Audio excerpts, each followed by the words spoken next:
ನಮಸ್ಕಾರ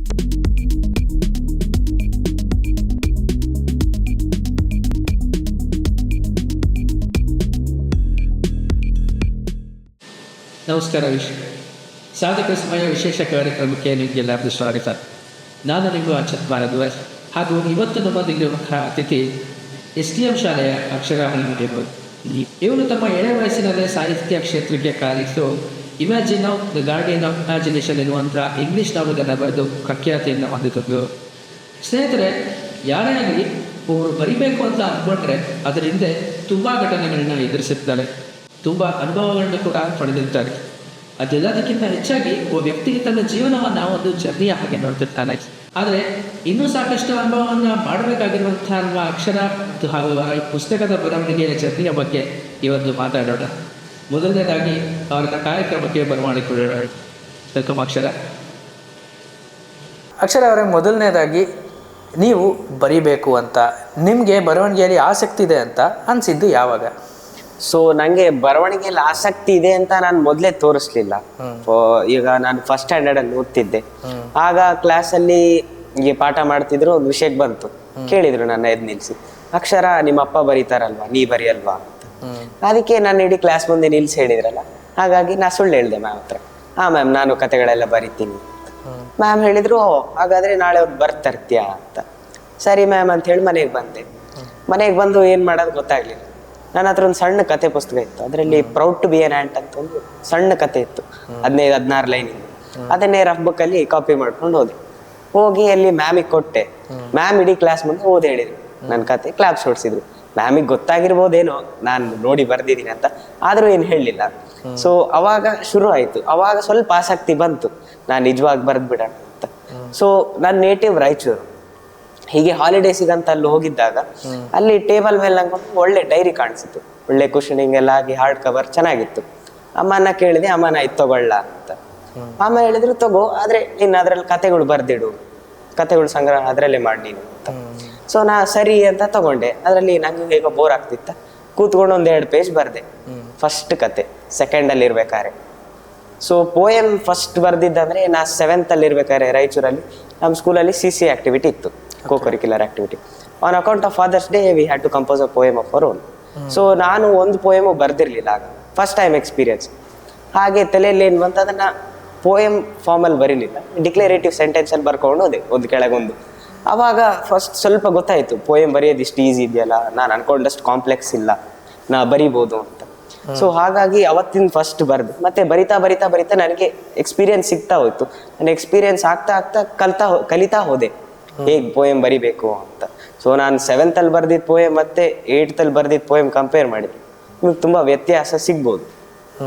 ಹಾಗಾಗಿ ನಾನು ಏನು ಬುಕ್ಸ್ ಓದಿ ಅಷ್ಟು ಪೋಯಮ್ ಬರೆಯೋದು ಕಲೀಲಿಲ್ಲ, ಎಕ್ಸ್ಪೀರಿಯನ್ಸ್ ಅಲ್ಲಿ ಕಲ್ಕೊಂಡು ಹೋದೆ. ಮತ್ತೆ ಈ ನಾವೆಲ್ ಬರ್ದಾದ್ಮೇಲೆ ಒಂದಿನ ಶೆರ್ಲಾಕ್ ಹೋಮ್ಸ್ ಇಂದ ಮೂವಿ ನೋಡ್ತಿದ್ದೆ. ಅಂದ್ರೆ ಅವ್ನ ನಾವೆಲ್ ಬೇಸ್ಡ್ ಅಲ್ಲ, ಶೆರ್ಲಾಕ್ ಹೋಮ್ಸ್ ಬಗ್ಗೆನೆ, ಆಥರ್, ಅವನ ಜೀವನ ಹೆಂಗಿದೆ ಅದು ಬರಿಬೇಕಾದ್ರೆ ಅವನು ಕತೆಗಳೆಲ್ಲ ಬರೀತಿದ್ದ. ಕತೆಗಳೆಲ್ಲ ಬರಿಬೇಕಾದ್ರೆ ನನಗನ್ಸಿತು, ನಾನು ಇವನೇ ಕತೆ ಬರೆದು ಫೇಮಸ್ ಆಗ್ಬೋದಲ್ಲ. ಮತ್ತೆ ಅಪ್ಪನ 1-2 ಕತೆ ಬರ್ದಿದ್ರು, ಆ ಕತೆ ಓದಿದಾಗನೇ ಬೇರೆ ಫೀಲ್ ಇರ್ತಿತ್ತು. ಮತ್ತೆ ನಾ ನಾವೆಲ್ ಬರ್ದಿದ್ದೆ, ನಾ ನಾವೆಲ್ಸ್ ತುಂಬಾ ಓದ್ತೀನಿ, ಅದರಲ್ಲೇ ಬೇರೆ ವೈಬ್ ಇತ್ತು. ಸೊ ಕತೆ ನಾವೆಲ್ ಡಿಫ್ರೆಂಟ್ ಇತ್ತು. ಹಾಗೆ ನಾನು ಒಂದು ಕತೆ ಬರ್ದ್ಬಿಟ್ಟೆ, ಪ್ರಾಪರ್ ಕತೆ ಬರೆಯೋಣ ಅಂತ ಕೂತೆ. ಫಸ್ಟ್ ಕತೆ ಬರ್ದಿದ್ದು a day in Raju's life ಅಂತ, 10 ಪೇಜಿನ ಕತೆ. ರಾಜು ಅನ್ನೊಬ್ಬ ಹುಡುಗ ಇರ್ತಾನೆ, ಅವ್ನ ದಿನದಲ್ಲಿ ಏನೆಲ್ಲ ಮಾಡ್ತಾನೆ, ಅವ್ನ ದಿನ ಹೇಗಿದೆ. ಸೊ ಈಗ ಒಂದು ಹೊಸ ಕತೆ ಸಂಗ್ರಹಣ ಬರಿತಿದ್ದೀನಿ, short story collection, tales of Bheemanahalli ಅಂತ. ಸೊ ಆ ಕತೆ ಫಸ್ಟ್ ಅದೊಂದು ಕತೆ ಬರ್ದೆ, ಅದು ಬರ್ದ್ಮೇಲೆ ಇನ್ನೊಂದು ಬುಕ್ ಶುರು ಮಾಡೋಣ ಅಂತ ಅನ್ಸಿತ್ತು. ಹಾಗಾಗಿ ಇನ್ನೊಂದು 2-3 ಕತೆ ಬರ್ಕೊಂಡು ಹೋಗ್ತಾ ಇದ್ದೆ. ಸೊ ಅವಾಗ ಫಸ್ಟ್ ಶುರುವಾಗಿದ್ದು ಈಗ ಆಸೆ. Okay, nice.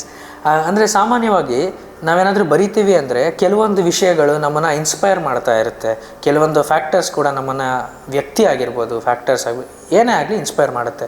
ಸೊ ಹಾಗೆ ನಿಮ್ಮನ್ನು ಸ್ಫೂರ್ತಿ ತುಂಬಿದಂತಹ ಆ ವಿಷಯಗಳು ಯಾವುದು? ಸೊ ನಾನು ಬರಿಬೇಕಾದ್ರೆ ಮೋಟಿವೇಟ್ ಮಾಡಿದ್ದಂದ್ರೆ ಒಂದು ಸೆಲ್ಫ್ ಸ್ಯಾಟಿಸ್ಫ್ಯಾಕ್ಷನ್ ಸಿಕ್ತಿತ್ತು. ಪೋಯಮ್ ಬರ್ದಂಗೆಲ್ಲ ನಾನೇ ಓದಿದ್ರೆ ಓ ನಾನು ಇಷ್ಟು ಚೆನ್ನಾಗಿ ಬರಿತೀನ, ಕತೆ ಬರ್ದಾಗ ಓದಿದ್ರೆ ಓ ನಾನು ಇಷ್ಟು ಚೆನ್ನಾಗಿ ಬರಿತೀನಲ್ಲ. ಮತ್ತೆ ಇನ್ನೊಂದು ಏನಂದ್ರೆ ನಾನು ಬೇರೆ ಹುಡುಗರಿಗಿಂತ ಸ್ವಲ್ಪ ಯುನೀಕ್ ಇರ್ಬೇಕಂತ ಇಷ್ಟ ಇತ್ತು. ಕ್ಲಾಸಲ್ಲೂ ಅಷ್ಟೇ, ಈಗ ಬೇರೆಯವರೆಲ್ಲ ಆನ್ಸರ್ ಮಾಡುವಾಗ, ಕ್ವಶನ್ ಕೇಳಿದಾಗ ಆನ್ಸರ್ ಮಾಡುವಾಗ ಫೇವ್ರೇಟ್ ಕಲರ್ ಯಾವುದು ಅಂತ ಕೇಳಿದ್ರೆ ಆರೆಂಜ್, ರೆಡ್, ಬ್ಲೂ ಹೇಳ್ತಿರ್ತಾರೆ. ನಂಗೆ ಬ್ಲೂ ಇಷ್ಟನೇ ಇರ್ಬೋದು, ಆದರೆ ಯುನೀಕ್ ಕೇಳೋಣ ಅಂತ ಹೇಳಿದ್ರೆ ಕ್ರಿಮ್ಸನ್ ಅಂತ ಹೇಳ್ತಿದ್ದೆ. ಓಕೆ. ಯಾಕೆ ಸ್ವಲ್ಪ ಹೈಲೈಟ್ ಆಗಕ್ಕೆ ಇನ್ನೀಕಿರೆ. ಹಾಗಾಗಿ ಫಸ್ಟ್ ಒಂದು ತಲೆಯಲ್ಲಿ ಬಂತು ಬರೆಯೋಣ ಅಂತ. ಸೊ ಬರಿಬೇಕಾದ್ರೆ ಸ್ವಲ್ಪ ಯೋಚನೆ ಮಾಡ್ತಿದ್ದೆ, ನಾ ಬರೆದ್ರೆ ಹೇಗೆ ನನ್ನ ಲೈಫ್ ಹೇಗೆ ಚೇಂಜ್ ಆಗುತ್ತೆ, ಜನರೆಲ್ಲ ನಾನು ಹೇಗೆ ನೋಡಕ್ ಶುರು ಮಾಡ್ತಾರೆ, ಸಣ್ಣ ವಯಸ್ಸಲ್ಲಿ ಇಷ್ಟು ದೊಡ್ಡ ಅಚೀವ್ಮೆಂಟ್ ಆಗುತ್ತಲ್ಲ ಅಂತ. ಸೊ ಅದೇನಿದೆಯಲ್ಲ ನನಗೆ ಫೇಮ್ ಸಿಗುತ್ತಂತ. ಸೊ ಅದನ್ನೇ ನಾನು ಬರೆದ್ಮೇಲೆ ಹೇಗೆ ಆಗ್ತೀನಿ, ಜನರು ಯಾವ ತರ ನೋಡ್ತಾರೆ, ಅದನ್ನೇ ಯೋಚನೆ ಮಾಡ್ಕೊಂಡು ಬರಿತಾ ಹೋದೆ. ಅದೇ ಮೋಟಿವೇಟ್ ಮಾಡ್ತಿದ್ದಿದ್ದು ನನಗೆ. ಓಕೆ. ಈಗ ನೀವು ಬರೆದಿರುವಂಥ ಪುಸ್ತಕದಲ್ಲಿ ಇಮ್ಯಾಜಿನೇಷನ್ ಅನ್ನುವಂಥ ಒಂದು ದೊಡ್ಡ ಸಾಮ್ರಾಜ್ಯನೇ ಕಟ್ಟಿದ್ದೀರಾ. ಸೊ ನಿಮ್ಮ ಪ್ರಕಾರ ಇಮ್ಯಾಜಿನೇಷನ್ ಅಂದರೆ ಏನು?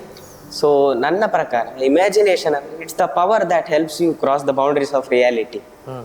It's a door which takes you or helps you to create a world of completely your creation. Okay. ನೀವು ನಿಮ್ಮ ಇಮ್ಯಾಜಿನೇಷನಲ್ಲಿ ನಿಮಗೆ ಬೇಕಿದ್ದಂಥ ಲೋಕ ಸೃಷ್ಟಿಸ್ಬೋದು. ಈಗ ನಿಮ್ಮ ಲೋಕದಲ್ಲಿ ಹಾರಾಡೋ ಆನೆಗಳು ಬೇಕಾ, ಇಟ್ಕೊಳ್ಳಿ ನಿಮ್ಮ ಮೈಂಡಲ್ಲಿ, ಏನು ಅಭ್ಯಂತರ ಇಲ್ಲ. So that power is called imagination. So in my opinion, imagination is one of the greatest power that a human being possesses. So imagination ಏನಿದೆಯಲ್ಲ ನಿಮಗೆ ಮೆಂಟಲ್ ಪ್ಲೆಜರ್ ತುಂಬ ಕೊಡುತ್ತೆ, ಆದರೆ ಅದನ್ನ ಯೂಸ್ ಮಾಡೋಕ್ಕೆ ತುಂಬ ಕೆಲವು ಜನರಿಗೆ ಗೊತ್ತು. ಫಾರ್ ಎಕ್ಸಾಂಪಲ್, ಯಾರೋ ಒಬ್ಬನ ಜೀವನದಲ್ಲಿ ಏನು ಚೆನ್ನಾಗಿ ನಡೀತಿಲ್ಲ, ಬ್ಯಾಂಕ್ರಪ್ಟ್ ಆಗಿದ್ದಾನೆ, ಅಷ್ಟು ಖುಷಿ ಇಲ್ಲ. ಸೊ ಹೀಗೆ ಖಾಲಿ ಇರುವಾಗ ಬಂದು ಕೂತು ಕಣ್ಣು ಮುಚ್ಚಿ ತನಗೇನು ಇಷ್ಟ ಇದೆ, ದೊಡ್ಡ ಬಂಗ್ಲೆಯಲ್ಲಿ ಇರ್ಬೇಕಾ, ಕೈ ಕೆಳಗೆಲ್ಲ ಆಳಿರ್ಬೇಕಾ, ಅಥವಾ ಸೂಪರ್ ಕಾರ್ ಓಡಿಸ್ಬೇಕಾ, ಅದನ್ನ ಕಣ್ಣು ಮುಚ್ಕೊಂಡು ಯೋಚನೆ ಮಾಡಬೇಕು. ಯೋಚನೆ ಮಾಡುವಾಗ ಅವ್ರಿಗೆ ಒಂದು ಮೆಂಟಲ್ ಪ್ರೆಷರ್ ಸಿಗುತ್ತಲ್ಲ, ಇದ್ದು ಕೂತಲ್ಲೇ ಪ್ಲೇಸಲ್ಲಿ ಏನು ಖರ್ಚು ಮಾಡದೆ ಏನಾಗದೆ ಅವನಿಗೊಂದು ಖುಷಿ ಸಿಗುತ್ತಲ್ಲ. So that's what I call imagination. Very well shed. ಹಾಗಾದರೆ ನಿಮಗೆ ಈ ಪುಸ್ತಕವನ್ನು ಬರೀಬೇಕು ಅಂತ ಈ ಕಥೆಯ ಐಡಿಯಾ ಹೇಗೆ ಬಂತು? ಸೊ ಐಡಿಯಾ ಹೇಗೆ ಬಂತಂದರೆ, ನಾನು ಸ್ಕೈಫೈ ಮೂವೀಸ್ ಬಹಳ ನೋಡ್ತೀನಿ. ಇವರಿಗೆ ಒಂದು 100-150-200 ಮೂವಿ ನೋಡಿದ್ದೀನಿ ಇಂಗ್ಲೀಷಲ್ಲಿ. ಮತ್ತೆ ಬುಕ್ಸ್ ಬಹಳ ಓದ್ತೀನಿ, ಒಂದು 50 ಕಾದಂಬರಿ ಹಂಗೆ ಓದಿದ್ದೀನಿ. ಆ ಇಡೀ ಇಲ್ಲ ಕಾದಂಬರಿ ಎಲ್ಲ ಓದ್ಬೇಕಾದ್ರೆ, ಮೂವೀಸ್ ನೋಡ್ಬೇಕಾದ್ರೆ ಏನ್ ಅನಿಸ್ತಿತ್ತು, ಫಾರ್ ಎಕ್ಸಾಂಪಲ್ ಈಗ ಡ್ಯೂನ್ ತಗೊಂಡ್ರೆ, ಆ ಡ್ಯೂನಲ್ಲಿ ಹೀರೋಗೆ ಎಲ್ಲರೂ ಜೈ ಜೈ ಅಂತಿರ್ತಾರ.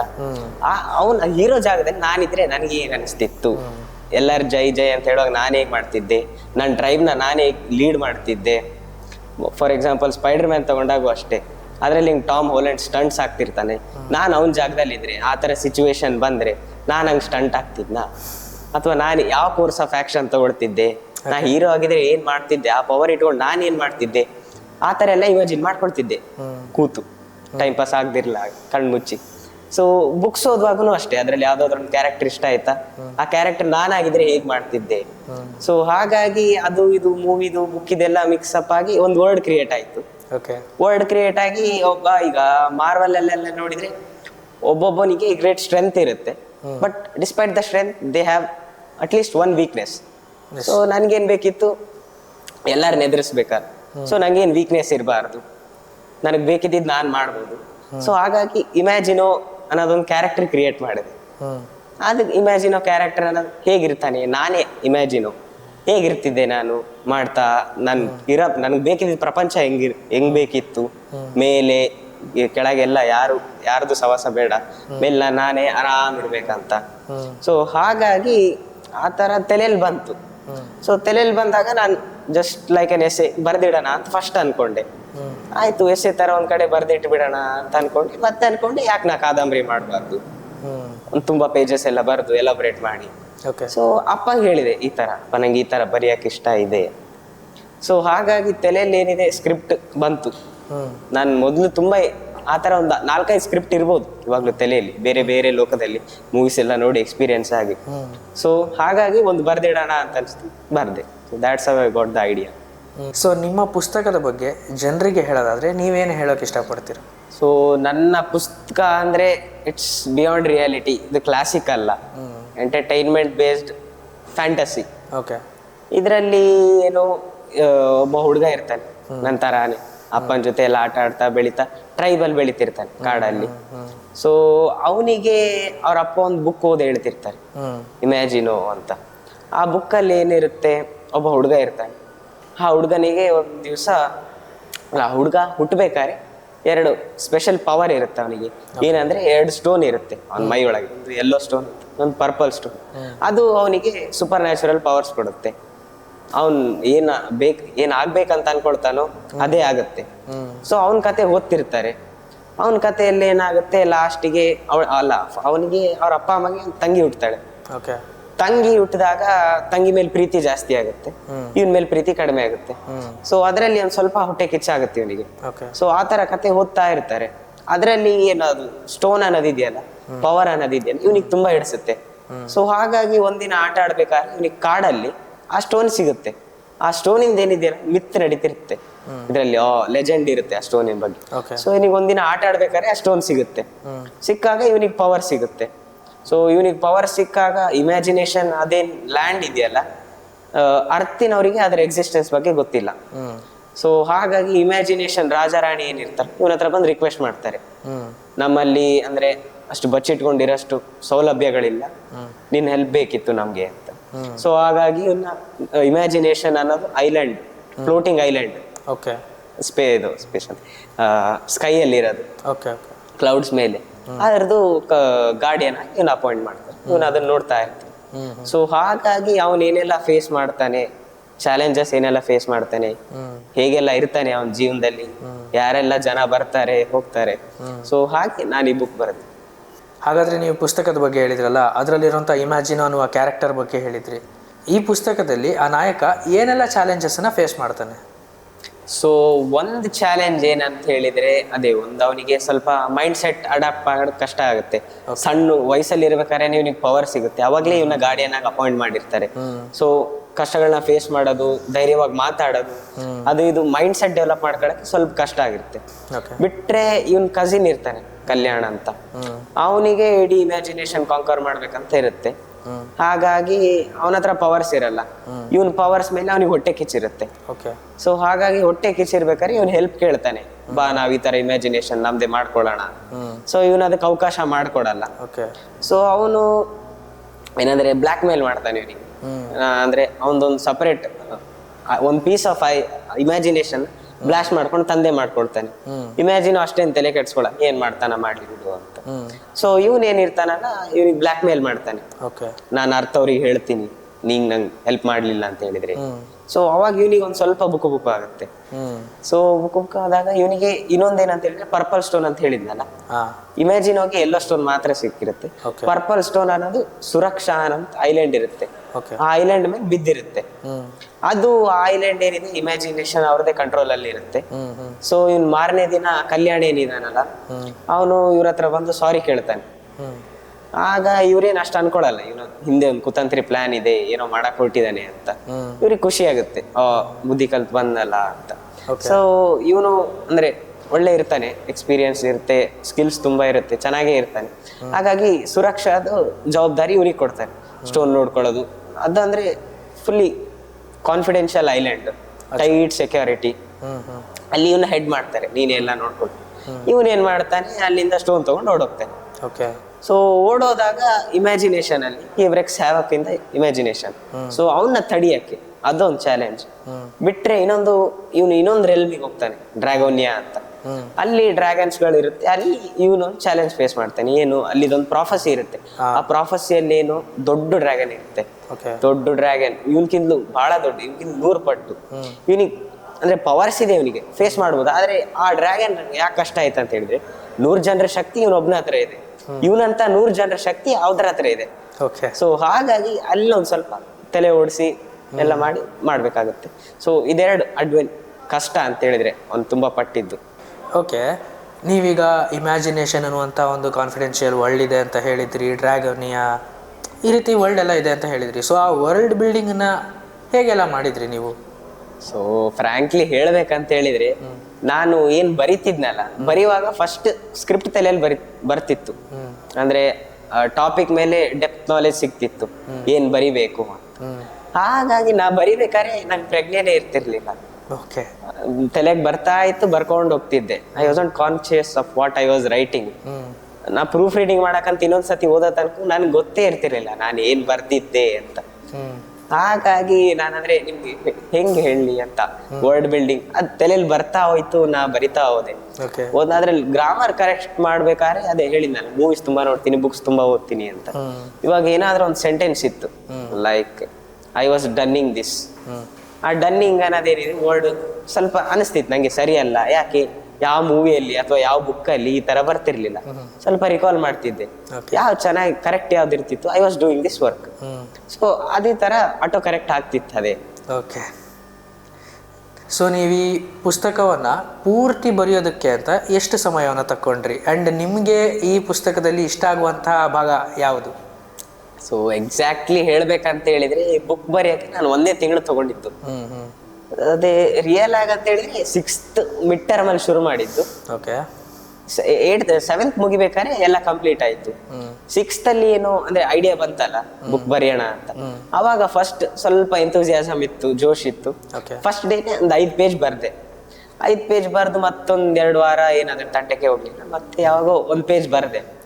ಬರ್ದ ಮೇಲೆ 6th ಮುಗೀತು, 7th ಅಲ್ಲೂ ಮುಟ್ಲೇ ಇಲ್ಲ ಅದನ್ನ. ಆಗ ಅಮ್ಮ ನೆನ್ಸಿದ್ರು, ಈ ಕತೆ ಬರ್ದಿಟ್ಟಿದ್ಯಲ್ಲ. ಓ, ನಾನು ಹೈಸ್ಕೂಲ್ ಶುರು ಆಗ್ತಾ ಬಂತು, ನಾನು ಇನ್ನೂ ಬುಕ್ಕೇ ಮುಗಿಸಿಲ್ಲ, 1 ವರ್ಷ ಆಯ್ತು ಶುರು ಮಾಡಿ ಅಂತ. ಹಾಗಾಗಿ 7th ಹಾಲಿಡೇಸ್ ಅಲ್ಲಿ, ಸಮ್ಮರ್ ಹಾಲಿಡೇಸ್ ಅಲ್ಲಿ 2 ತಿಂಗಳ ಟೈಮ್ ಇತ್ತಲ್ಲ, ಅದ್ರಲ್ಲಿ 1 ವಾರ ಅಲ್ಲೇ ತಿರ್ಗಾಡಕ್ ಅದಕ್ಕೆ ಇದ್ಕೋಯ್ತು. ಮತ್ತೆ ಇನ್ನೂ 1 ತಿಂಗಳು ಕನ್ಫರ್ಮ್ ಇತ್ತು, ನಾ ಮನೇಲೇ ಇರ್ತೀನಿ, ಎಲ್ಲಿಗೆ ಹೋಗಲ್ಲ, ಮನೇಲಿದ್ದ ಏನ್ ಮಾಡ್ಲಿ, ಬುಕ್ ಆದ್ರೆ ಮುಗಿಸ್ಬಿಡೋಣ ಅಂತ ಕೂರ್ತಿದ್ದೆ ಡೈಲಿ ಸಿಸ್ಟಮ್ ಮುಂದೆ ಕೂತು. ಅವಾಗ 5-6 ಪೇಜ್ ಬರೀತಿದ್ದೆ ಡೈಲಿ, 5-6 ಪೇಜ್. ಸೊ ಹಾಗೆ ಬರೀತಾ 1 ತಿಂಗಳಲ್ಲಿ ಆಯ್ತು. ಸೊ 1.5 ವರ್ಷದಲ್ಲಿ 1 ತಿಂಗಳು ಕೂತು ಈ ಬುಕ್ ಬರ್ದೆ. ಶುರು ಮಾಡಿದ್ದು 6th ಮಿಡ್ ಟರ್ಮ್ ಅಲ್ಲಿ, ಎಂಡ್ ಆಗಿದ್ದು 7th ಮುಗ್ದ್ಮೇಲೆ 8th ಶುರು ಆಗ್ಬೇಕಾದ್ರೆ. ಸೊ ಹಾಗಾಗಿ 1.5 ವರ್ಷ ಶುರು ಮಾಡಿ ಮುಗಿಯೋವರೆಗೆ ಮಧ್ಯ ಟೈಮ್ ಇತ್ತು. ಅದರಲ್ಲಿ 1 ತಿಂಗಳಲ್ಲಿ ಕೂತ್ಕೊಂಡು ಬುಕ್ ಮುಗಿಸಿದೆ.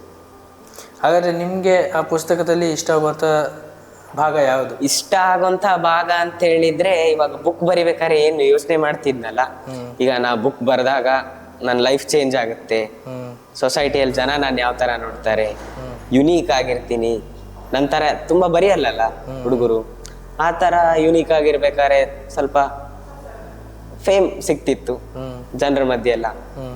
ಅದನ್ನ ಅನ್ಕೊಳ್ತಾ ಯೋಚನೆ ಮಾಡ್ತಾ ಮೆಂಟಲ್ ಪ್ರೆಷರ್ ಕೊಡ್ತಿತ್ತು. ಸೊ ಅದೇ ನನಗೆ ತುಂಬಾ ಇಷ್ಟ ಆಗಿದ್ದಂತ ಹೇಳಿದ್ರೆ ಬರಿಬೇಕಾದ್ರೆ.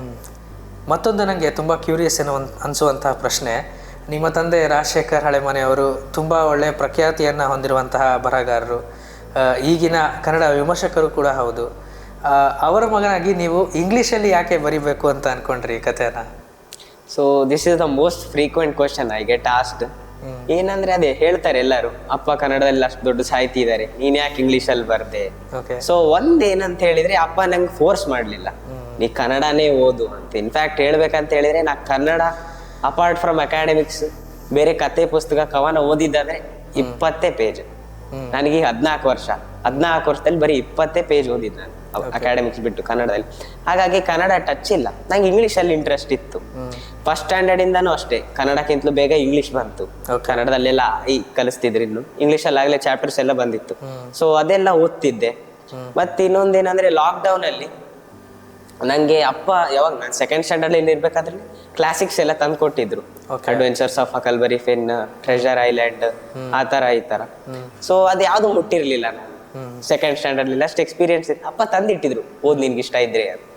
ಅದ್ ಯಾವ್ದು ಮುಟ್ಟಿರ್ಲಿಲ್ಲ. ಅದ್ರಲ್ಲಿ 4th ಬರ್ಬೇಕಾರೆ ಲಾಕ್ ಡೌನ್ ಅಲ್ಲಿ ಯಾವಾಗ ಮನೇಲಿ ಖಾಲಿ ಕೂತಿದ್ದೆ, ಏನು ಮಾಡಕ್ಕಿರ್ಲಿಲ್ಲ.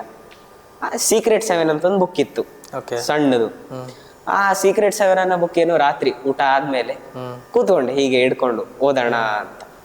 ಸೊ ಒಂದು 10 ನಿಮಿಷ ಆಯ್ತು ಓದ್ತಾ ಫುಲ್ ಮುಳುಗೋಗಿದ್ದೆ ಓದ್ಬೇಕಾದ್ರೆ. ಸೊ ಓದಿದ್ಮೇಲೆ ಬುಕ್ ಮುಚ್ಚುವಾಗ ಎಷ್ಟು ಪೇಜ್ ಓದಿದೆ ಅಂತ ನೋಡಿದೆ, 25 ಪೇಜ್ ಓದಿದ್ದೆ. ನಂಗೆ ಶಾಕ್ ಆಯ್ತು. ಯಾಕಂದ್ರೆ ನಾನು 4th ತನಕ ಬರೀ ಟೆಕ್ಸ್ಟ್ ಬುಕ್ ಮಾತ್ರ ಓದ್ತಿದ್ದೆ. ಆ ಟೆಕ್ಸ್ಟ್ ಬುಕ್ ಅಲ್ಲಿ ಎಷ್ಟು ಜಾಸ್ತಿ ಅಂದ್ರೆ 4 ಪೇಜ್ ಓದ್ತಿದ್ದೆ. ಒಮ್ಮೆ ಮೇಲೆ 25 ಪೇಜ್ ಓದಿದ್ದೆ. ತುಂಬಾ ಖುಷಿ ಆಯ್ತು ನಂಗೆ.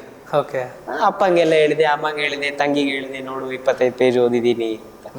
ಸೊ ಅವಾಗ ಏನಾಯ್ತು, ನಂಗೆ ಗೊತ್ತಾಯ್ತು ಇಂಗ್ಲಿಷಲ್ಲಿ ಏನೇನ್ ಎಷ್ಟೆಷ್ಟು ಚೆನ್ನಾಗಿರೋ ಕಥೆಗಳಿದಾವೆ, ಓದೋದ್ರಿಂದ ಏನೆಲ್ಲ ಖುಷಿ ಸಿಗುತ್ತೆ ಅಂತ. ಸೊ ಹಾಗಾಗಿ ಇಂಗ್ಲಿಷೇ ಫಸ್ಟ್ ಓದಿದ್ನಲ್ಲ, ಹಾಗಾಗಿ ಇಲ್ಲಿವರೆಗೆ ಇಂಗ್ಲಿಷ್ ಓದ್ಕೊಂಡು ಹೋದೆ. ಮತ್ತೆ ಇನ್ನೊಂದು ಅದೇ ಹೇಳಿದ್ನಲ್ಲ, ಅಪ್ಪ ಫೋರ್ಸ್ ಮಾಡ್ಲಿಲ್ಲ. ಇವಾಗ ಫಾರ್ ಎಕ್ಸಾಂಪಲ್ ನಾವು ಪೂರ್ಣಚಂದ್ರ ತೇಜಸ್ವಿ ಅವ್ರು ತಗೊಂಡ್ರೆ, ಕುವೆಂಪು ಅವ್ರದ್ದು ಇನ್ಫ್ಲೂಯೆನ್ಸ್ ಇರ್ಬೋದು ಅವ್ರ ಮೇಲೆ, ಹೇಳಿರ್ಬೋದು ಮಗ ನೋಡು ನಂತರನೇ ನೀನು ದೊಡ್ಡ ರೈಟರ್ ಆಗು, ಆ ತರ ಎಲ್ಲ ಹೇಳಿ ಸಜೆಷನ್ಸ್ ಕೊಟ್ಟಿರ್ಬೋದು, ಈ ತರ ಕಾದಂಬರಿ ಓದು, ಕನ್ನಡ ಓದು, ಆ ತರ. ಸೊ ಹಾಗಾಗಿ ಅವ್ರಿಗೆ ಕನ್ನಡ ಓದಿ ಅಭ್ಯಾಸ, ಕನ್ನಡದಲ್ಲಿ ಒಳ್ಳೆ ಸಾಹಿತ್ಯ ಕ್ಷೇತ್ರದಲ್ಲಿ ಒಳ್ಳೆ ಸಾಧನೆಗಳು ಮಾಡಿದ್ದಾರೆ. ಸೊ ನಂಗೆ ಅಪ್ಪ ಆ ತರ ಫೋರ್ಸ್ ಮಾಡ್ಲಿಲ್ಲ, ನೀ ಕನ್ನಡ ಓದು. ಅವ್ರು ಇಲ್ಲಿವರೆಗೆ ಎಕ್ಸಾಮ್ ಅಲ್ಲೂ ಅಷ್ಟೇ, ನಿಂಗೆ ಎಕ್ಸಾಮ್ ಓದಿ ಪಾಸ್ ಆಗಂಗಿದ್ರೆ ಓದು, ಪಾಸ್ ಆಗದೆ ಮನೆಯಲ್ಲಿ ಕೂರ್ತಿ ಅಂದ್ರೆ ಕೂರು, ನಂದು ಏನು ಅಭ್ಯಂತರ ಇಲ್ಲ ಅಂತ. ಸೊ ಹಾಗಾಗಿ ನಾನು ಫ್ರೀಡಮ್ ಇತ್ತು ನನ್ನ ಒಪಿನಿಯನ್ಗೆ. ಓಕೆ. ಹಾಗಾಗಿ ಇಂಗ್ಲೀಷೇ ಓದ್ಕೊಂಡು ಇಂಗ್ಲೀಷಲ್ಲೇ ಬರ್ಕೊಂಡು ಬಂದೆ. ಸೊ ನೀವು ಈ ನಾವೆಲನ್ನು ಬರೆದ್ರಲ್ಲ, ಈ ಪ್ರೋಸೆಸ್ಸಲ್ಲಿ ನೀವು ಕಲಿತಂಥ ಪಾಠಗಳು ಅಂದರೆ ಏನು? ಸೊ ನಾನು ಅದೇ ಬರಿಬೇಕಾದ್ರೆ ಅದೇ ರಾಯಚೂರಲ್ಲಿ ಇರ್ಬೇಕಾದ್ರೆ ಬರಿತಿದ್ದೆ. ಓಕೆ. ಇವಾಗ ಎಕ್ಸಾಮ್ಸ್ ಎಲ್ಲ ಹತ್ರ ಬರ್ತಿತ್ತು, ಅವಾಗ ನನಗೆ ನೆನಪಾದ್ರೆ ನಾನು ಬುಕ್ ಬರಿತಿದ್ದೀನಲ್ಲ, ಇದ್ರ ನಡುವೆ ಟೈಮ್ ಮಾಡ್ಕೊಂಡು ಹೆಂಗ್ ಬರೀಲಿ, ಆಗ ಒಂದೊಂದ್ಸತಿ ಬಿಟ್ಟೇ ಬಿಡೋಣ ಅಂತ ಅನಿಸ್ತಿತ್ತು. I used to feel like I should give up on writing this. ಅಮ್ಮಂಗೆ ಇವ್ರಿಗೆ ಹೇಳ್ತಿದ್ದೆ ಒಂದೊಂದ್ಸತಿ, ಅಮ್ಮ ನಾ ಬರೀಲೇಬೇಕಾಯ್ತು, ನನ್ನಂಗೆ ಯಾರು ಬರ್ದಿಲ್ಲಲ್ಲ, ನಾನೇನ್ ಬರ್ದು ಏನ್ ಮಾಡ್ಲಿ, ಸಣ್ಣವ್ರು ಯಾರು ಬರೆಯೋರೇ ಇಲ್ಲ, ನಾನ್ ಯಾಕೆ ಬರೀಲಿ ಅಂತ ಅನಿಸ್ತಿತ್ತು. ಆದ್ರೆ ಬಿಡ್ಲಿಲ್ಲ. ಓಕೆ. ಸೊ ಆತರ ಟಚ್ ಹೋದಾಗ ಆತರ ಒಂದು ಡಿಸಿಷನ್ಸ್ ತಗೊಳಂಗ್ ಬರ್ತಿತ್ತು ತಲೆಯಲ್ಲಿ, ಆದ್ರೆ ತಗೊಳ್ತಿರ್ಲಿಲ್ಲ. ಮತ್ ಇನ್ನೊಂದೇನ್ ಕಲ್ತಿದ್ದ ಅಂತ ಹೇಳಿದ್ರೆ, ನಿಮ್ಗೊಂದು ಕೆಲಸ ಮಾಡಕ್ ಇಂಟ್ರೆಸ್ಟ್ ಇಲ್ಲ ಅಂತೇಳಿ ಮಾಡ್ಲೇಬೇಡಿ. ಇವಾಗ ನಿಮ್ಗೆ ಫಾರ್ ಎಕ್ಸಾಂಪಲ್ ನಾಳೆ ಡೆಡ್ಲೈನ್ ಇದೆ, ಇವತ್ತೊಂದು 15-20 ಪೇಜ್ ಆಗ್ಬೇಕು, ಆದ್ರೆ ನಿಮ್ಗೆ ಕೂತ್ ಮಾಡಕ್ ಮೂಡಿಲ್ಲ, ಮಾಡ್ಬೇಡಿ. ಯಾಕೆ? ನಿಮ್ಗೆ ಇಂಟ್ರೆಸ್ಟ್ ಇರ್ಲಾರ್ದು ಮಾಡಿದ್ರೆ ಅದು ಚೆನ್ನಾಗಾಗಲ್ಲ, ಯಾವುದೇ ಆಗ್ಲಿ. ಯಾಕಂದ್ರೆ ನಾನೇ ಎಕ್ಸ್ಪೀರಿಯನ್ಸ್ ಮಾಡಿದೀನಿ. ಒಂದ್ ಕತೆ ಇತ್ತು, ಎಷ್ಟು ಶುರು ಮಾಡಿ 1 ವಾರ ಆಗಿತ್ತು, ಇನ್ನೂ ಮುಗಿಸ್ಲಿಲ್ವಲ್ಲ ಅಂತ ನಾನು ಒಟ್ರಾಸಿ ಬರ್ಕೊಂಡು ಹೋದೆ. ಮತ್ತೆ ಬರ್ದು ಓದಿದ್ಮೇಲೆ ನನಗೇನ್ ಅರ್ಥ ಆಯ್ತು, ಕತೆ ಚೆನ್ನಾಗಾಗಿಲ್ಲ. ಅಂದ್ರೆ ಅವಾಗ ಕಾಲ್ ಮೈಂಡ್ ಅಲ್ಲಿ ಓದಿದ್ದೆ, ಚೆನ್ನಾಗ್ ಅನಿಸ್ಲಿಲ್ಲ ನಂಗೆ. ಸೊ ಹಾಗಾಗಿ ಎಲ್ಲ ಇರೇಸ್ ಮಾಡಿ ಮತ್ತೊಂದ್ಸತಿ ಬರ್ದೆ. ಯಾಕಂದ್ರೆ ನೀವೀಗ ಇಂಟ್ರೆಸ್ಟ್ ಇಲ್ದೆ ಬರ್ದ್ರೆ ಮೊದ್ಲೇನ್ ಇಂಪ್ರೆಷನ್ ಇಟ್ಟಿರ್ತೀರಲ್ಲ ಜನರ ಮೇಲೆ, ಓ ಇವ್ನು ಇಷ್ಟ ಚೆನ್ನಾಗಿ ಬರೀತಾನೆ ಅಥವಾ ಇಷ್ಟ ಚೆನ್ನಾಗಿ ಮಾಡ್ತಾನೆ ಕೆಲಸ. ಸೊ ಇಂಟ್ರೆಸ್ಟ್ ಇಲ್ದೆ ಬರೀತಿರಲ್ಲ, ಆ ಬರ್ದಾಗ ಒಂದು ಮಿಸ್ಟೇಕ್ ಜನರ ನಿಮ್ಮಲ್ಲಿ ಇಟ್ಟಿರೋ ಇಂಪ್ರೆಷನ್ ಕೆಟ್ಟೋಗುತ್ತೆ. True true. ಹಾಗಾಗಿ ಅದೊಂದು ಮಾಡ್ಬಾರ್ದು ಅಂತ ಆಯ್ತು ಅನ್ಸಿತ್ತು ನಂಗೆ. ಹಾಗಾದ್ರೆ ನೀವು ಮುಂದೆ ಏನ್ ಮಾಡ್ಬೇಕು ಅಂತ ಅನ್ಕೊಂಡಿದ್ದೀರಾ ಅಕ್ಷರ? ನಿಮ್ಮ ಮುಂದಿನ ಗೋಲ್ಸ್ ಏನೇನು? ಸೊ ನಾನು ಮುಂದೆ ಇಂಡಿಯನ್ ಏರ್ ಫೋರ್ಸ್ ಜಾಯ್ನ್ ಆಗೋಣ ಅಂತ ಇಷ್ಟ ಇದೆ. ಓಕೆ. ಅದ್ರಲ್ಲಿ ಏನು ಎಕ್ಸಾಮ್ ಎಲ್ಲ ಬರ್ದಾಗ್ಬೋದು, ಫಿಸಿಕಲ್ ಫಿಟ್ನೆಸ್ ಪಾಸ್ ಆಗ್ಬೋದು, ಬಾಡಿಯಲ್ಲಿ ಏನು ಬರ್ಸ್ಕೊಳ್ಬೋದು. ಆದ್ರೆ ಮೆಡಿಕಲ್ ಟೆಸ್ಟ್ ಏನಿದೆಯಲ್ಲ ಅದು ಪಾಸ್ ಆಗೋದು ಒಂದು ಸ್ವಲ್ಪ ಕಷ್ಟ. ಆರ್ಮ್ ಲೆಂತ್ ಇಷ್ಟೇ ಇರಬೇಕು, ಲೆಗ್ ಲೆಂತ್ ಇಷ್ಟೇ ಇರಬೇಕು, ವೆಯ್ಟ್ ಇಷ್ಟೇ ಇರಬೇಕು, ಸೈಜ್ ಇಷ್ಟೇ ಇರಬೇಕು. ಒಂದು ಸಣ್ಣ ಇಂಜುರಿ ಇದ್ರೂ ಅವ್ರು ಹೇಳ್ತಾರೆ ಮುಂದೆ ಈ ಇಂಜುರಿ ಕಾರ್ಡ್ ಆಗಕ್ಕಾಗಲ್ಲ. ಸೊ ಹಾಗಾಗಿ ಅದಾಗ್ಲಿಲ್ಲ ಅಂತ ಹೇಳಿದ್ರೆ, ಫೈಟರ್ ಜೆಟ್ ಓಡ್ಸಕ್ಕಾಗ್ಲಿಲ್ಲ ಅಂತ ಹೇಳಿದ್ರೆ ಡಿಸೈನ್ ಮಾಡುವಂತ ಏರೋನಾಟಿಕಲ್ ಇಂಜಿನಿಯರ್ ಆಗ್ಬೇಕಂತ ಅನ್ಕೊಂಡೆ. Okay. So in case any obstacle ಬಂದು ಅದನ್ನು ಆಗ್ಲಿಲ್ಲ ಅಂತ ಮರ್ಚೆಂಟ್ ನೇವಿ ಜಾಯ್ನ್ ಆಗೋಣ.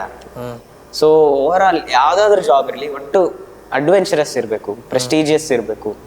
ಬೇರೆಯವ್ರ ತರ ಎಲ್ಲ ಬರೀ ಡಾಕ್ಟರ್ ಅದೇ ಆ ತರ ಅಲ್ಲ, ಸ್ವಲ್ಪ ಯುನೀಕ್ ಜಾಬ್ ಬರ್ಬೇಕು.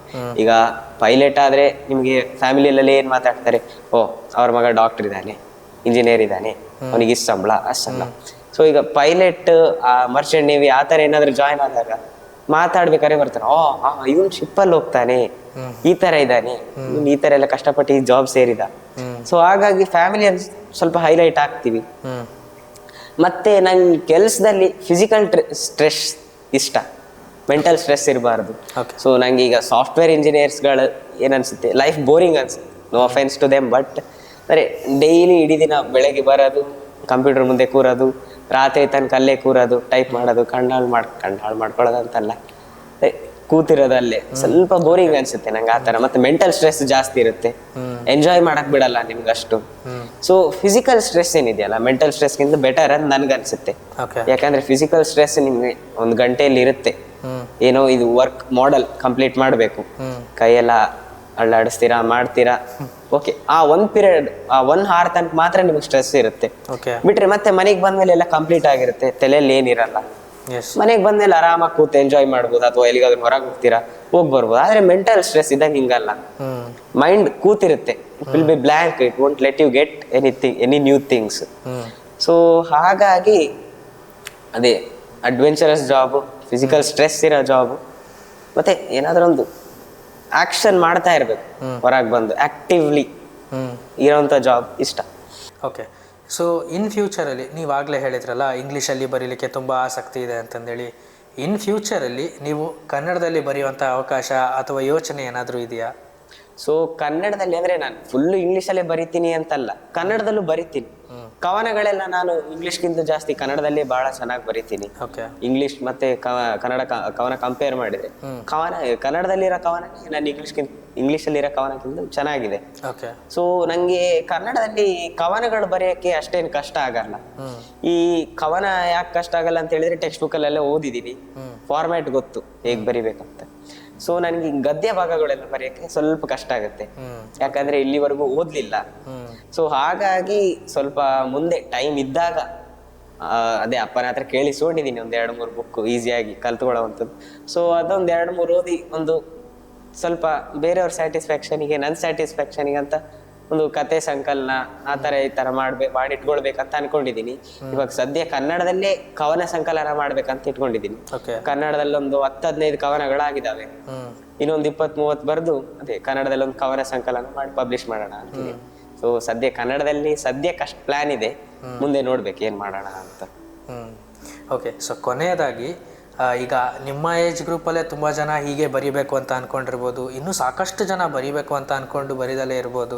ಸೊ ಅವರಿಗೆ ನೀವು ಹೇಳುವಂಥ ಮಾತುಗಳು ಅಂದರೆ ಏನು? ಸೊ ಅವ್ರಿಗೆ ಏನು ಹೇಳ್ತೀನಿ ಅಂತ ಹೇಳಿದ್ರೆ ಧೈರ್ಯ ಮಾಡಿ ಅಂತ. ಸೊ ಎಲ್ಲರೂ ಏನು ಅನ್ಕೊಂತಾರೆ, ಕವಿ ಆಗೋದು, to be a poet or a writer you have to be born with a boon. ನಿಂಗೆ ವರ ಇದ್ರೆ ಮಾತ್ರ, ಅಥವಾ ನಿಂಗೆ ಹುಟ್ಟಿದಾಗ್ಲಿಂದಾನೇ ಟ್ಯಾಲೆಂಟ್ ಇರುತ್ತೆ, ಆ ಟ್ಯಾಲೆಂಟ್ ಇದ್ರೆ ಮಾತ್ರ ನೀ ಕವಿ ಆಗಕ್ಕಾಗುತ್ತೆ, ಆಗ್ತೀಯಾ. ಸೊ ಅದು ಆ ಮೈಂಡ್ ಸೆಟ್ ಇದೆಯೇನಲ್ಲ, ಅದು ಬಿಟ್ಟುಬಿಡಿ. ಇವಾಗ ನಿಮ್ಮ ಒಪಿನಿಯನ್ ಅಲ್ಲಿ ಪೋಯಮ್ ಅಂದ್ರೆ ಏನು? ಪೋಯಮ್ ಅಂದರೆ ಯಾರೇ ಆಗಲಿ ಅವರು ಹೊರಗಡೆ ಏನನ್ನ ಎಕ್ಸ್ಪ್ರೆಸ್ ಮಾಡೋದಿಲ್ವೋ, ಐ ಮೀನ್ ಯಾರಿಗಾದ್ರೂ ವೈಯಕ್ತಿಕವಾಗಲಿ ಅಥವಾ ಮನಸ್ಸಲ್ಲಿ ಏನನ್ನ ಇರುತ್ತೋ ಅದನ್ನ ಎಕ್ಸ್ಪ್ರೆಸ್ ಮಾಡೋದಕ್ಕೆ ಒಂದೊಳ್ಳೆ ಬ್ಯೂಟಿಫುಲ್ ಫಾರ್ಮ್ ಅಂತ ಹೇಳ್ಬೋದು. ಅಷ್ಟೇ ಅಲ್ಲ, poem is nothing but a poets feeling. ಕವಿಯ ಭಾವನೆಗಳಷ್ಟೇ. ಈಗ ಕವಿ ಯಾರು? ಅ poet is a one who gives literary form for his feelings. ಭಾವನೆಗಳು ಎಲ್ಲರಿಗೂ ಇರ್ತಾವ, ಎಲ್ಲರೂ ಬರಿಬೋದಾ? ಸೊ ಹಾಗಾಗಿ ಸ್ವಲ್ಪ ಗ್ರಾಮರ್ ಮತ್ತೆ ಲ್ಯಾಂಗ್ವೇಜ್ ಅಲ್ಲಿ ಸ್ವಲ್ಪ ಒಳ್ಳೆ ಹಿಡಿತಾ ಇದ್ರೆ ಪೋಯಮ್ ಈಸಿಲಿ ಬರಿಬಹುದು. ಇವಾಗ ಫಸ್ಟ್ ಟೈಮೇ ಬರೆದಾಗ ಯಾರ್ದು ಚೆನ್ನಾಗಲ್ಲ, ನಂದು ಆಗ್ಲಿಲ್ಲ. ಸೊ ಹಾಗಾಗಿ ಎಕ್ಸ್ಪೀರಿಯನ್ಸ್ ಏನಿದೆಯಲ್ಲ ನಿಮ್ಗೆ ಕಲಿಸ್ತಾ ಹೋಗುತ್ತೆ ಬರೆಯಕ್ಕೆ. ಸೊ ಎಲ್ಲರೂ ಏನ್ ಅನ್ಕೊಂತಾರೆ, ಇಲ್ಲ ಅವನು ಹುಟ್ಟಿದಾಗ್ಲಿಂದ ಹಂಗಿದೆ, ಅಥವಾ ಅವ್ರ ಅಪ್ಪ ಬರೀತಾರೆ, ಆ ಬ್ಲಡ್ ಲೈನ್ ಅಲ್ಲಿ ಆ ಜೀನ್ಸ್ ಇವನಿಗಿದೆ, ನಮ್ಗೆಲ್ಲ ಆಗಕ್ಕಾಗಲ್ಲ, ನಾವು ಬೇರೆದೇ ಉಳ್ಕೊಳ್ಬೇಕು. ಆಗಲ್ಲ. ಇವಾಗ ಬೀಯಿಂಗ್ ಕವಿ ಅಂದ್ರೆ it's not a gift, it's a skill. ಹಾಗಾಗಿ ನೀವು ಪುಸ್ತಕ ಓದಿ, ಮೂವೀಸ್ ನೋಡಿ, ಆ ಥರ ಈ ಥರ ಎಲ್ಲ ಮಾಡಿ ಸ್ವಲ್ಪ ಒಳ್ಳೆ ಎಕ್ಸ್ಪೀರಿಯನ್ಸ್ ಸಿಕ್ಕರೆ ಆರಾಮಾಗಿ ಬರಿಬೋದು. ಈಗ ಕತೆ ಅಂದ್ರೂ ಅಷ್ಟೇ, ಕತೆ ಅಂದ್ರೆ ಒಂದು ಸಣ್ಣ ಮೆಸೇಜ್ನ ಒಂದು ಎಕ್ಸಾಂಪಲ್ ಕೊಟ್ಟು ಎಲಾಬ್ರೇಟ್ ಮಾಡಿ ಬರೆಯೋದು. ಫಾರ್ ಎಕ್ಸಾಂಪಲ್ ಈಗ ನಾವು ಜಟಾಯು ಮೋಕ್ಷ ನೋಡ್ಬೋದು. ಅದರಲ್ಲಿ ಏನಿದೆ, ರಾಮ ಸೀತೆಯನ್ನ ಅಪಹರಿಸ್ಕೊಂಡು ಕರ್ಕೊಂಡು ಹೋಗ್ತಿರ್ತಾನೆ, ಆಗ ಜಟಾಯು ಕಾಪಾಡಕ್ ಬರ್ತಾನೆ. ಆದ್ರೆ ರಾವಣ ಮುಂದೆ ಅಷ್ಟು ಶಕ್ತಿಶಾಲಿ ಇರಲ್ಲ. ರಾವಣ ಹಾಗಾಗಿ ಅದ್ರ 2 ರೆಕ್ಕೆ ಕತ್ತರಿಸ್ತಾನೆ, ಅದು ಕೆಳಗ್ ಬೀಳುತ್ತೆ. ಹಾಗಾಗಿ ರಾಮ ಅದೇ ಹೆಲ್ಪ್ ಮಾಡಿದ್ಯಲ್ಲ, ರಾಮ ಮೋಕ್ಷ ಕೊಡ್ತಾನೆ ಅದಕ್ಕೆ. ಸೊ ಅದರಲ್ಲಿ ಮೆಸೇಜ್ ಏನಿದೆ, ಕಷ್ಟದಲ್ಲಿದ್ದವ್ರಿಗೆ ಹೆಲ್ಪ್ ಮಾಡಬೇಕು, ಅದು ನಮ್ಮ ಧರ್ಮ. ಅದಕ್ಕೆ ವಾಲ್ಮೀಕಿ ಅವ್ರು ಏನ್ ಮಾಡಿದ್ದಾರೆ, ಕತೆ ಫ್ರೇಮ್ ಮಾಡಿದ್ರು. ರಾಮ ಲಕ್ಷ್ಮಣ ಸೀತೆ ವನವಾಸಕ್ಕೆ ಹೋಗಿರ್ತಾರೆ. ವನವಾಸದಲ್ಲಿ ಇರ್ಬೇಕಾದ್ರೆ ಸೀತೆಗೆ ಒಂದು ಚಿನ್ನದ ಜಿಂಕೆ ಕಾಣುತ್ತೆ. ಆ ಜಿಂಕೆ ಕಂಡಾಗ ರಾಮನಿಗೆ ಹೇಳ್ತಾಳೆ, ಹೋಗ ಜಿಂಕೆ ತಗೊಂಡ್ ಬಾ ಅಂತ. ಆಗ ಲಕ್ಷ್ಮಣ ಇವಳ ಜೊತೆ ಮನೆಯಲ್ಲೇ ಇರ್ತಾನೆ. ಆ ಜಿಂಕೆ ಏನಿರ್ತಲ್ಲ ರಾಕ್ಷಸ ಇರ್ತಾನೆ ಆಕ್ಚುಲ್ ಆಗಿ. ಅವ್ನು ಕೂಗ್ತಾನೆ ರಾಮನ್ ಫೇಕ್ ವಾಯ್ಸ್ ಅಲ್ಲಿ, ಲಕ್ಷ್ಮಣ ಬಾ ಬಾ ಕಾಪಾಡು, ನಂಗೆ ಆಗ್ತಿಲ್ಲ. ಹಾಗಾಗಿ ಸೀತೆ ಎದ್ರಿ ಲಕ್ಷ್ಮಣನ್ ಕಳಿಸ್ತಾನೆ. ಲಕ್ಷ್ಮಣ ಹೋಗ್ಬೇಕಾದ್ರೆ ಲಕ್ಷ್ಮಣ ರೇಖೆ ಎಳ್ದು ಹೋಗಿರ್ತಾನೆ, ಸೀತೆಗೆ ದಾಟಬೇಡ ಅಂತ. ಸೊ ಲಕ್ಷ್ಮಣ ಹೋದಾಗ ರಾವಣ ಬರ್ತಾನೆ ಭಿಕ್ಷುಕನ ರೂಪದಲ್ಲಿ. ಬಂದು ಅವಳ ಹತ್ರ ಭಿಕ್ಷೆ ಕೇಳ್ತಾನೆ. ಸೀತೆ ಭಿಕ್ಷೆ ಕೊಡಕ್ ಬರೋವಾಗ ಅವ್ನು ಹೇಳ್ತಾನೆ, ಇಲ್ಲ ಗೆರೆ ದಾಟ್ ಬಂದೇ ಕೊಡ್ಬೇಕು. ಸೊ ಇವಳು ಗೆರೆ ದಾಟ್ತಾಳೆ. ರಾಮ ತನ್ನ ರಿಯಲ್ ಫಾರ್ಮಿಗೆ ಬಂದು ಅವಳನ್ನ ಕರ್ಕೊಂಡು ಪುಷ್ಪಕ ವಿಮಾನದಲ್ಲಿ ಹೋಗ್ತಿರ್ತಾನೆ. ಆಗ ಜಟಾಯು ಏನಿರುತ್ತಲ್ಲ ನೋಡ್ತಾನೆ, ಓ ಕಷ್ಟದಲ್ಲಿದ್ದಾರೆ, ಯಾರು ಹೆಲ್ಪ್ ಮಾಡ್ಬೇಕು. ಅದಕ್ಕೆ ಗೊತ್ತಿರುತ್ತೆ ರಾವಣ ಮುಂದೆ ಇಟ್ಸ್ ನೋ ಮ್ಯಾಚ್ ಅಂತ. ಆದ್ರೂ ಲೆಟ್ಸ್ ಗಿವ್ ಅ ಟ್ರೈ ಅಂತ ಹೋಗುತ್ತೆ. ತಾನು ಕೊನೆ ಉಸಿರ ತನಕ ಹೋರಾಡುತ್ತೆ.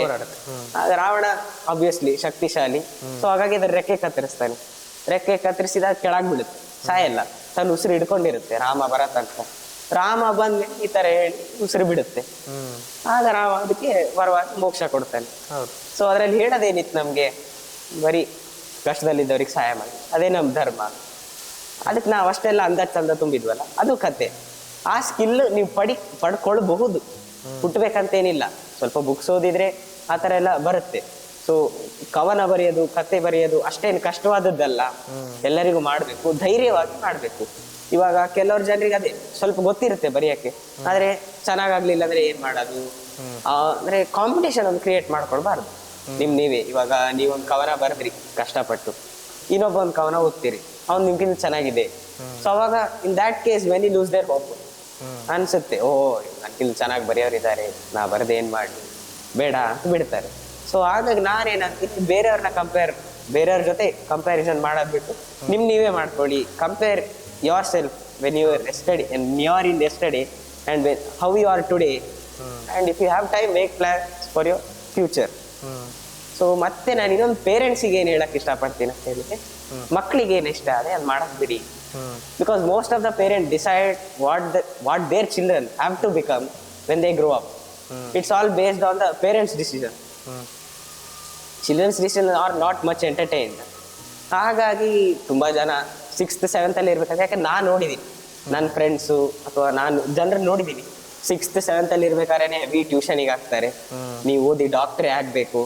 ಆದ್ರೆ ನನ್ನ ಕ್ಲಾಸಲ್ಲಿ ಏನ್ ಹೇಳ್ತಿರ್ತಾರೆ, ನಂಗೆ ಈ ತರ ಆಗಕ್ ಇಷ್ಟ ಇಲ್ಲ, ಏನ್ ಮಾಡ್ಲಿ, ಅಪ್ಪ ಓದಿಸ್ತಾರೆ, ಓದ್ಬೇಕು ಅಂತ. ಆ ತರ ಓದಿ ಏನೋ JEE ಎಲ್ಲ ಪಾಸ್ ಆಗ್ತಾರೆ, CET ಎಲ್ಲ ಒಳ್ಳೆ ರ್ಯಾಂಕಿಂಗ್ ಬರುತ್ತೆ, ಒಳ್ಳೆ ಕಾಲೇಜ್ ಸಿಗ್ತಾರೆ, ಒಳ್ಳೆ ಜಾಬ್ ಸಿಗುತ್ತೆ, ಸಕ್ಸಸ್ಫುಲ್ ಏನೋ ಆಗ್ತಾರೆ, ಆದ್ರೆ ಹ್ಯಾಪಿ ಆಗಿರಲ್ಲ. ಪೇರೆಂಟ್ಸಿಗೆ ಜಾಸ್ತಿ ಏನ್ ಬೇಕು, ಅವ್ರ ಮಕ್ಕಳಿಗೆ ಖುಷಿಯಾಗಿರೋದು ನೋಡ್ಬೇಕು ಸಕ್ಸಸ್ಫುಲ್ಗಿಂತಲೂ. ಹಾಗಾಗಿ ಪೇರೆಂಟ್ಸ್ ನಾನೇನ್ ಹೇಳ್ತೀನಲ್ಲ, ಮಕ್ಕಳಿಗೆ ಚೂಸ್ ಮಾಡಕ್ ಬಿಡಿ, ಯಾಕಂದ್ರೆ ಇದು ಅವ್ರ ಜೀವನ. ಇವಾಗ ಇವ್ ಡಿಸಿಷನ್ ತಗೊಂಡು ಅವ್ರನ್ನೇನೋ ಸಕ್ಸಸ್ಫುಲ್ ಮಾಡ್ಬೋದು, ಒಳ್ಳೆ ಹೆಸರು ಕೊಡ್ಬೋದು, ಆದ್ರೆ ಖುಷಿಯಾಗಿರಲ್ಲ ಅವರು. ಹಾಗಾಗಿ it's children's life and they have the birth right to choose what they want to do or what they want to become when they grow up. So ಇಷ್ಟೊಂದು ಹೇಳಕ್ ಇಷ್ಟಪಡ್ತೀನಿ. ಮತ್ತೆ ಅದೇ ಇನ್ನೊಂದ್ಸತಿ, ಯಾರು ಬರಿಬೇಕು ಅನ್ಕೊಂತಿದ್ದೀರಾ, ಜೂನಿಯರ್ ರೈಟರ್ಸ್ ಆಗ್ಲಿ ಅಥವಾ ದೊಡ್ಡವರೇ ಇರ್ಲಿ, ಬರಿಬೇಕು ಅನ್ಕೊಂತಿದ್ದೀರಾ, ಧೈರ್ಯ ಮಾಡಿ ಬರೀರಿ. ಇವಾಗ ಯಾರು ನಿಮ್ ಕತೆ ಓದಲ್ಲ, ಕವನ ಓದಲ್ಲ, ಏನ್ ಹೇಳಲ್ಲ ಅಂತ ಅನ್ಕೊಂಡೇ ಬೇಡಿ. ಯಾಕಂದ್ರೆ ಯಾರಲ್ಲ ಒಬ್ರು ಇರ್ತಾರೆ. ಇವಾಗ ನಾನು ಕಾದಂಬರಿ ಯಾವಾಗ ಬರ್ದೆ, ಜಾನ್ವರಿಯಲ್ಲಿ ಬರ್ದೆ. ಸೊ ಜಾನ್ವರಿಯಲ್ಲಿ ಬರ್ದಾಗ ಇಲ್ಲಿ ಒಂದು 200 ಜನರಿಗೆ ಕೊಟ್ಟಿದ್ದಾರೆ ಅಪ್ಪ. ಆ 200 ಜನರಿಗೆ ಕೆಲವು ರಿಪ್ಲೈ ಮಾಡಿದ್ದಾರೆ, ಚೆನ್ನಾಗಿದೆ ಅಂತ. ಹಾಗಾಗಿ ನನಗೇನು ಅನ್ಸಿತ್ತು, ಓಕೆ ಚೆನ್ನಾಗಿದೆ ಅಂತ. ಅಂದ್ರೆ ನನ್ ಕಾದಂಬರಿ ಟ್ರೂ ಪೊಟೆನ್ಷಿಯಲ್ ಗೊತ್ತಾಗಿದ್ಯಾಗ ನೀವು Sky5 ಫಿಕ್ಷನಲ್ ಲವರ್ ಬಂದು ಹೇಳಿದ್ರಿ ನನ್ನ ಹತ್ರ, ಕಾದಂಬರಿ ಚೆನ್ನಾಗಿದೆ, ಇಂಟರ್ವ್ಯೂ ಮಾಡ್ತೀನಿ ಅಂತ. ಸೊ ಅವಾಗ ಬೇರೆಯವ್ರಿಗೇನು ಅಷ್ಟು ಎಕ್ಸ್ಪೀರಿಯನ್ಸ್ ಇರಲಿಲ್ಲ ಈ Sky5 ಫಿಕ್ಷನಲ್ ಫೀಲ್ಡ್. ಸೊ ನನ್ನ ಅರ್ಥ ಮಾಡ್ಕೊಳಕ್ಕೆ ನೀವು ಬಂದ್ರಿ. ಸೊ ಅದೇ ನಾನು ಎಲ್ಲರಿಗೆ ಏನ್ ಹೇಳ್ತೀನಿ, ಆ ತರ ಅರ್ಥ ಮಾಡ್ಕೊಳ್ಳೋರು ಒಬ್ರಲ್ಲ ಒಬ್ರಿದ್ದಾರೆ. ಪೇಷನ್ಸ್ ಇಟ್ಕೊಳ್ಳಿ, ನಿಮ್ಗೆ ಏನ್ ಅನ್ಸುತ್ತೆ ಅದು ಬರೀರಿ, ಮುಂದೇನಾಗುತ್ತೆ ಅದನ್ನ ಯೋಚನೆ ಮಾಡಬೇಡಿ. Very true, well shed. Akshar ಅವರೇ, ಇಷ್ಟೊತ್ತು ನಿಮ್ಮ ಜೊತೆ ಮಾತಾಡಿ ನನಗಂತೂ ತುಂಬ ಖುಷಿ ಆಯಿತು. ಮುಂಬರುವ ದಿನಗಳಲ್ಲಿ ಕೂಡ ಸಾಹಿತ್ಯ ಕ್ಷೇತ್ರದಲ್ಲಿ ನಿಮ್ಮ ಕೊಡುಗೆ ಇನ್ನೂ ಅಪಾರವಾಗಿ ಬರಲಿ ಅಂತ ಕೇಳ್ತಾ, ಹಾಗೂ ನೀವು ಕೂಡ ನಿಮ್ಮ ಜೀವನದಲ್ಲಿ ಇನ್ನೂ ಒಳ್ಳೆಯ ಉನ್ನತ ಸ್ಥಾನ ಸೇರಲಿ ಅಂತ ಹೇಳ್ತಾ, ಇಷ್ಟೊತ್ತು ನಮ್ಮ ಈ ಒಂದು ಸಂದರ್ಶನದಲ್ಲಿ ಭಾಗಿಯಾಗಿದ್ದಕ್ಕೆ ಧನ್ಯವಾದಗಳು. ಥ್ಯಾಂಕ್ ಯು, ನಿಮಗೂ ಅಪಾರ್ಚುನಿಟಿ ಕೊಟ್ಟಿದ್ದಕ್ಕೆ ಥ್ಯಾಂಕ್ ಯು. ಸ್ನೇಹಿತರೆ, ಇದಾಗಿತ್ತು ಇವತ್ತಿನ ಸಾಧಕರ ಸಮಯ ಕಾರ್ಯಕ್ರಮ. ಮುಂದಿನ ಸಂಚಿಕೆಯಲ್ಲಿ ಮತ್ತೊಬ್ಬ ಸಾಧಕರ ಜೊತೆ ಸಿಗ್ತೇನೆ. ಅಲ್ಲಿವರೆಗೂ ಧನ್ಯವಾದಗಳು.